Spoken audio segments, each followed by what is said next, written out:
وی چې د چا یو حاجتی او دا ذکر پکی اوئی او دا اللہ نے اغواړي یا مصیبتی یا غمی او دا غواړي چې اللہ لري کی او دا ذکر پکی اوئی رب العالمین دا در غم ختمی دا مصیبت لري کی دا در حاجت پورا کی نداسی و دو مخا دعا دا چې سړی چې ما ته یادیږي نه دوی چې د مصائبو یعنی د مصیبتونو او مشکلاتنا د نجات حاصلولو د پاره دعا د مصیبتونو نه او د غمونو نه د وتو د پاره دعا په بل تعبیر سره دې سی وای په یو چا باندې غم دی په یو چا باندې سخت ده په یو چا باندې مصیبت دی او هغه د دې مصیبت نه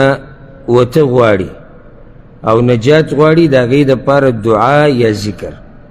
چې دا قرآن کې ښوی شوی دی الله رب العزت ښولی دی دا خبره یاده کوي بار بار زه دا خبره کومه او بیا به بیانو چې دا خبره زمونږ ذهن ته صحیح پریوځي چې دا دنیا دا ځای د امتحاناتو دی او ځای د ابتلاعاتو دی او د مصیبتونو دی دا ځای د راحتونو نه دی نه د دمې دی او نه د همیشه د اوسېدو دی نو دلته همیشه اوسېده نشتی دلته همیشه راحت نشتی او دلته همیشه خوشحالیانې نشتی نو کله چې په دې خبره باندې ته پوه شي نو زړه کې به د یو اطمینان او سکون پیدا شي او صبر به د پکې پیدا شي او حوصله به د پکې پیدا شي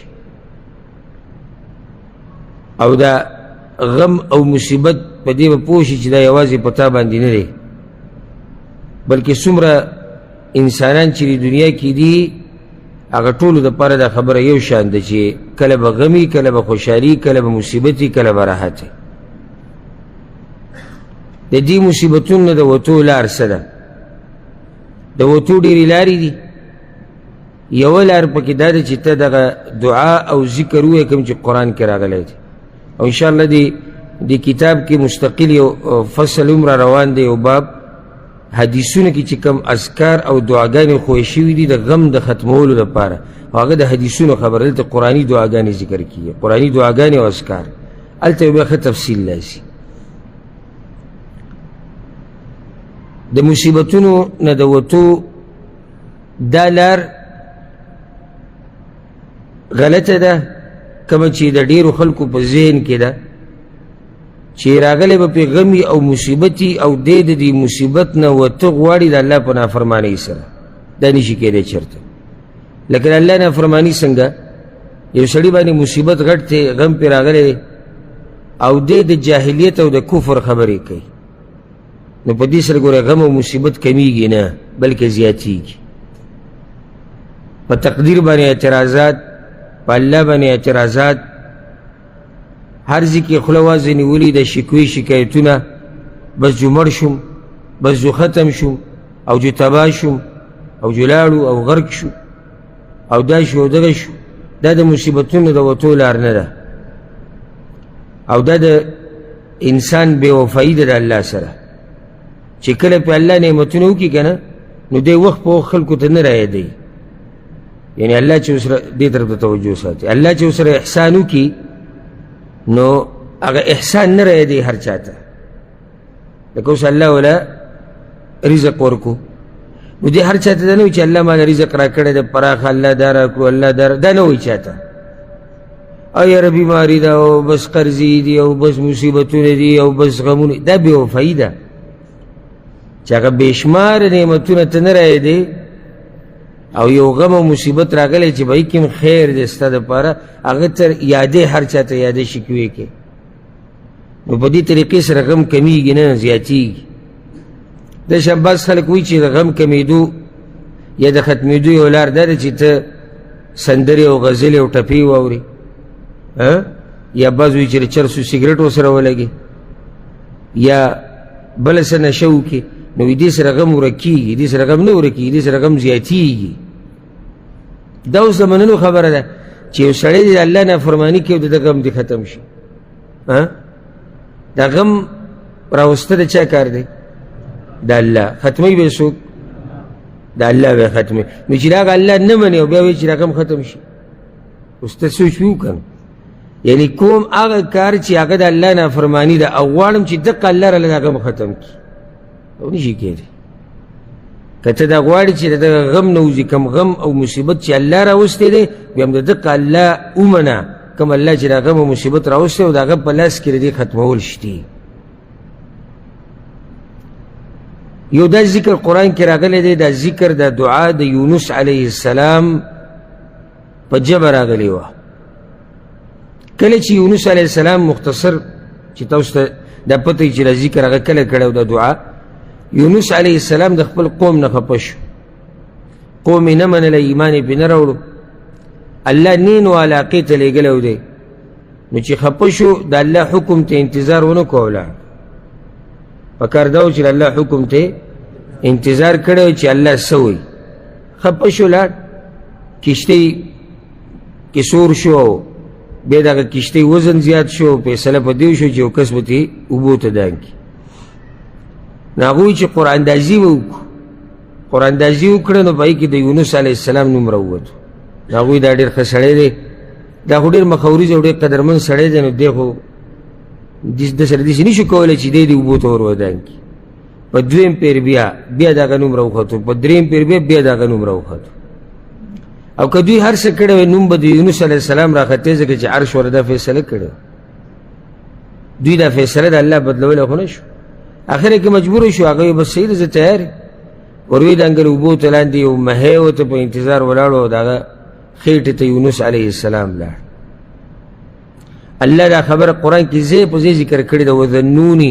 اذ ذهب مغاضبا فظن ان لن نقدر علیه وی د هغه په ګمان کې دا خبره نه و راغلې چې زه به په ده باندې تنګسیا راولم یعنی یونس علیه السلام په زړه کې دا خبره نه و راغلې چې دا ما چې کوم کار وکړو د الله حکم ته مې انتظار ونه کړو کیدای شي دې دلاسه الله په ما باندې دا خبره راتنګه کړي دا د هغه په ذهن کې نه و راغلی او د مېوې خېټې ته ورغی هغه ځای کې الله وی فناده فی الظلمات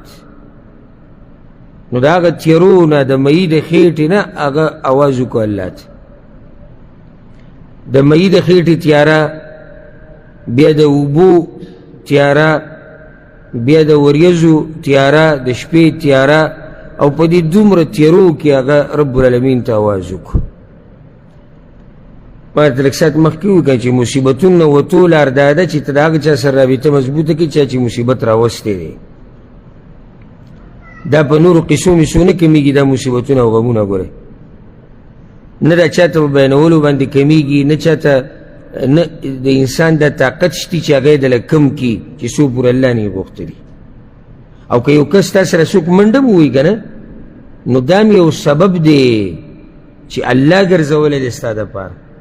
د ده په زړه کې الله اچولی چې تا سره منډه ووایي او دله دا طاقت الله ورکړی تا سره په دې غم کې منډه ووایي نو خبره ټول الله ته واپس کېږي او چې الله یې ونه غواړي نو په دې یو مخلوق نه چې دا ټول مخلوقات ځمکه اسمانونو کې څومره دي راجمع شي تا له څوک فایده نشي درکولی او نه تا نه څوک نقصان لرې کولی شي او نه تا له څوک نقصان درکولی شي چې څو پورې الله نه یې غوښتلي د هغه ځینې هغه اواز وکړو څه وایي الله وایي فنادى في الظلمات أن لا إله إلا أنت سبحانك إني كنت من الظالمين دا آواز هغه الله ته کړو لا إله إلا أنت نشتی حقدار د بندګۍ مگر ته سبحانك اے رب پاکی د تا لره انی کنت من الظالمین یقینا یم زد ظالمانونه د خپلې خبرې اقرار یې وکړو چې ماله صبر پکارو اقرار یې وکړو الله ته عجزي راښکاره کړه ګوره الله رب العالمین داسې پوهه ذات دی چې دې ځای کې یونس علیه السلام دا نه دي ویلي چې ما د مېوې د خېټې نه راوباسه ویلي دي نه دي ویلي خو الله پوه شو تا الله ته خپل غم او پریاد کوه الله به پوهېږي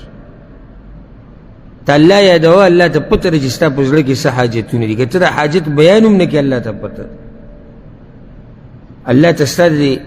د دې تفصیل ضرورت هم نشي چې تو ته دا ووایي چې یا الله ما ته دا مسله ده ما ته دا نه نه د سره تفصیل مه بیانوه ته الله یادوه الله ته پته چې ستا په زړه کې څه دي او الله ته پته ده چې ستا کم غم او مصیبت دی الله څه وایي هغه ایتونو کې مخکې فاستجبنا له ونجيناه من الغم وكذلك ننجي المؤمنين الله من واوري خبر دا ونجيناه من الغم اكم غم کی جبروت دا غینه مرويستو الله وكذلك ننجي المؤمنين دقشن الله من مؤمنان دا غمون مرو بس دا ذکر چې کوم دی لا اله الا انت سبحانك اني كنت من الظالمين ادینه زموږ د خلک نه دي خبر اکثر خلک د دین نه دي خبر او حدیث کې درځو ان شاء الله د کتاب کې برام شي هغه حدیث پیغمبر صلی الله علیه وسلم وی چې د چا یو حاجتی او دا ذکر پکې اوي او د الله نه وغواړي یا مصیبتي یا غمی او دی غواړي چې الله یې لرې کړي او دا ذکر پکې ووایي رب العالمین د ده غم ختموي دا مصیبت لرې کړي د ده حاجت پوره کوي یوازې صرف دا لا اله الا انت سبحانك اني كنت من الظالمين نه داسې یو دوه مخه دعا ده چې یو سړی چې ما ته یادېږي نه که ته صرف دا وایې د مصیبت په وخت کې لا اله الا انت سبحانك اني كنت من الظالمين بس دا کافي ده الله ته پته ده چې ستا کم مصیبت دی او ته څه ویل غواړې الله ته صرف دغه فریاد ورته کوه لا اله الا انت سبحانك اني كنت من الظالمين او دا په هغه وخت کې یونس علیه السلام ویلی و چې د یعنی د وتو څه امید ظاهري چې حالاتو ته وګورې څه امید خو نه و د مهي خېټې ته یو سړی لاړ شي په دې کې پاتې څه شو امید د هغه تړلی شوی د الله سره و او داسې رب سره رابطه وساتله چې هغه هر قسمه لار پیدا کولی شي ستا د بچ کولو لپاره ګورې نه موسی علیه السلام له لار په دریاب کې وویسته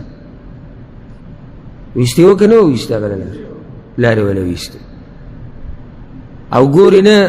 د موسی علیه السلام په هغه صندوق کې څنګه حفاظت کړی او ګورې نه ابراهیم علیه السلام له ګرم اور یخ کړی پیغمبر صلی الله علیه وسلم په غار کې څنګه ساتلی او بیا دې سې راځه نو کم رب چې دا کارونه کولی شي نو ستا د معمولي مصیبت او غم لرې کول هغه ته څه ګران خو نه دي خو مسله ما وتا کېده که نه ما وتا خو ګیلې شروع کړو بعض پکې ولیاذ بالله د الله نه ګیلې شروع کړي ولیاذ بالله دا خبرې په خوله هم نه راځي خو دا خلک یې وایي الله موږ لیدلي او بس غوټې غوټې ژوند دی او سپک ژوند دی مړه دا څه ژوند دی دا څه ژوند دی دا څه خبره شو صرف دې د لاسه چې 2 روپۍ کمې دي صرف دې د لاسه چې یو ټیم روټۍ کمه شوې ده صرف دې د لاسه چې یو دړ پې راغلی دی معمولي تکلیف پې راغلی نن مې یو کس یو ماشوم هغه لیدو په د انټرنیټ کې چې وړوکی ماشوم و د یو خپې دومره و چې د یو کس د غټ سړي د اوچتولو نه وه هغه ټک پورته پرته و هغه جړل وړوکی ماشوم او دا بعض به چې معمولي رزق کې څه کمی راشي مړه وي بس غوټي ژوندی کمیږي او زیاتېږي او ساده او کتبره کېږي شکر د الله نه ادا کوي نو دا غمونه مصیبتونه الله تر دې ختمول څه ګران نه دي خو ته د الله سره رابطه مضبوطه کړه او الله قرآن کې څه ومن یتق الله یجعل له مخرجا او څوک چې د الله نه یریږي که نه غوږو ته کېده څوک چې د الله نه یریږي ده ته الله لار اسانوي د مصیبت نه د وتو څوک چې د الله نه یریږي نو چې په تا کې تقوا نه او الله نه یادوي